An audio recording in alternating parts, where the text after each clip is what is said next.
बहुत पुराने दिनों की बात है। एक घने जंगल में दो पेड़ आसपास खड़े थे। एक था आम का पेड़ और एक था बादाम का पेड़। आम का पेड़ स्वभाव से हंसमुख और विनम्र था।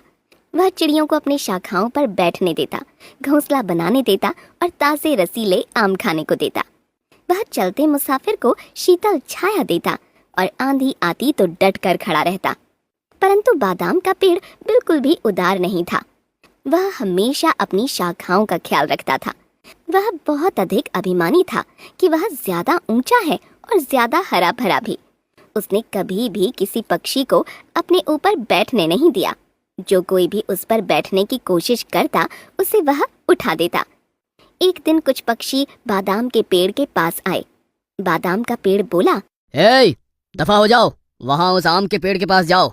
तुम सब मेरे टहनियों पर बैठकर मुझे खराब कर रहे हो। तभी आम का पेड़ बोला, वो पक्षी केवल घोंसला बनाना चाहते हैं। वो पक्षी बहुत ही सुंदर है और बहुत सुरीले गीत गाते हैं। पता है, सब उबाऊ गीत बेसुरी आवाज में। बादाम का पेड़ आगे बोला, अब सुनो, मैं किसी को अपने पत्तों से पास आने नहीं दे रहा। वो मेरी सुंदर टहनियों को बिगाड़ देंगे। तुम उन्हें अपने ऊपर बैठने दो। वैसे भी मैं छोटे वृक्ष के मुंह नहीं लगता। दिन गुजरते गए और आम के पेड़ के बीच और बादाम के पेड़ के बीच कुछ नहीं बना रहा।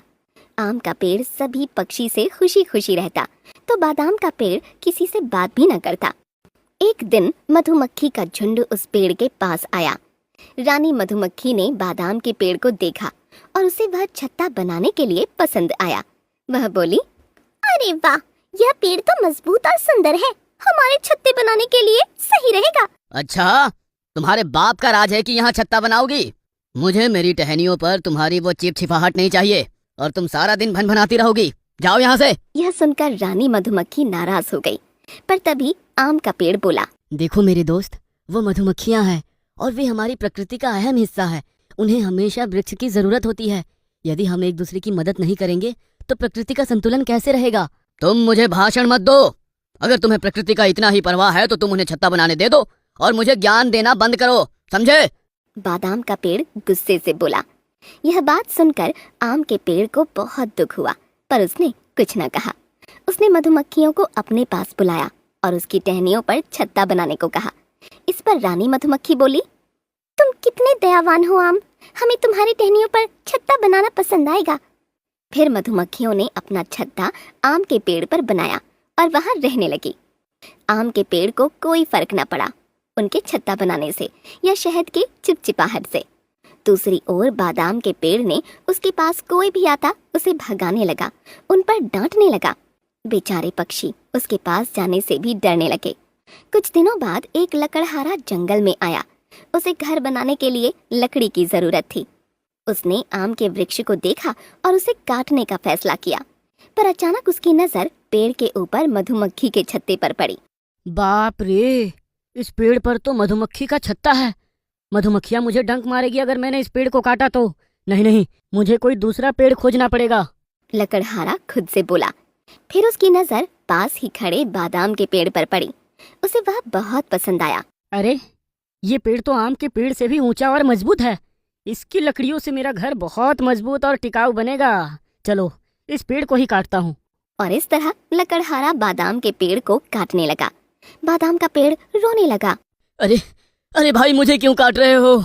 मैंने तुम्हारा क्या बिगाड़ा है? मुझे बख्श दो। मेरी हरी भरी टहनियों को मत काटो।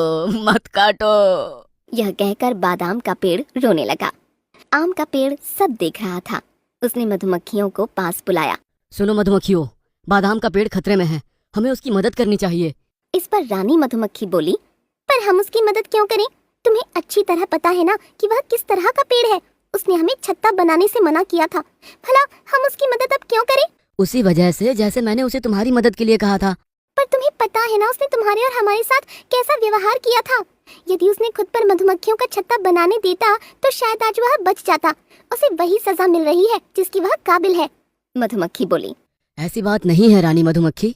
किसी ने तुम्हारे साथ बुरा व्यवहार किया है, इसका मतलब तुम्हें भी उसके साथ बुरा व्यवहार नहीं करना चाहिए। ये जंगल हम सबका है, हम उसे इस हाल में नहीं छोड़ सकते जबकि उसे हमारी मदद की जरूरत है। आम का पेड़ बोला, तुम सही कह रहे हो दोस्त, हमें बादाम के पेड़ की मदद करनी होगी। रानी मधुमक्खी बोली, और फिर क्या था, रानी मधुमक्खी ने सब मधुमक्खियों को बुलाया और सारी मधुमक्खियां छत्ते से बाहर आ गईं। आम का पेड़ सब देख रहा था। उसने मधुमक्खियों को पास बुलाया।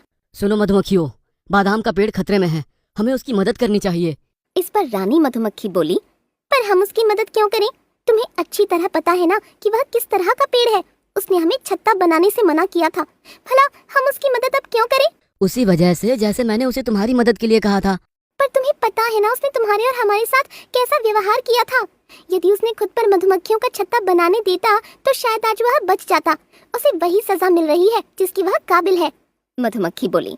ऐसी बात नहीं है रानी मधुमक्खी, किसी ने तुम्हारे साथ बुरा व्यवहार किया है, इसका मतलब तुम्हें भी उसके साथ बुरा व्यवहार नहीं करना चाहिए। ये जंगल हम सबका है, हम उसे इस हाल में नहीं छोड़ सकते जबकि उसे हमारी मदद की जरूरत है।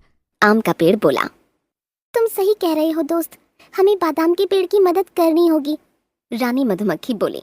और फिर क्या था, रानी मधुमक्खी ने सब मधुमक्खियों को बुलाया और सारी मधुमक्खियां छत्ते से बाहर आ गईं और लकड़हारे की तरफ उड़ चलीं।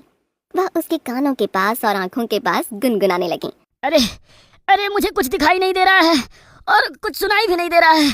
मुझे यहाँ से भागना होगा, ये मधुमक्खियाँ मुझे डंक मार रही है, भागो।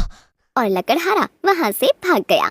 लकड़हारे के जाने के बाद बादाम का पेड़ अपने व्यवहार पर बहुत शर्मिंदा हुआ। मैं बहुत शर्मिंदा हूँ मधुमक्खियों, मेरे इस तरह के व्यवहार के बावजूद तुमने मेरी मदद की, मुझे माफ कर दो। हमारा धन्यवाद न करो बादाम, उस आम के पेड़ को शुक्रिया कहो।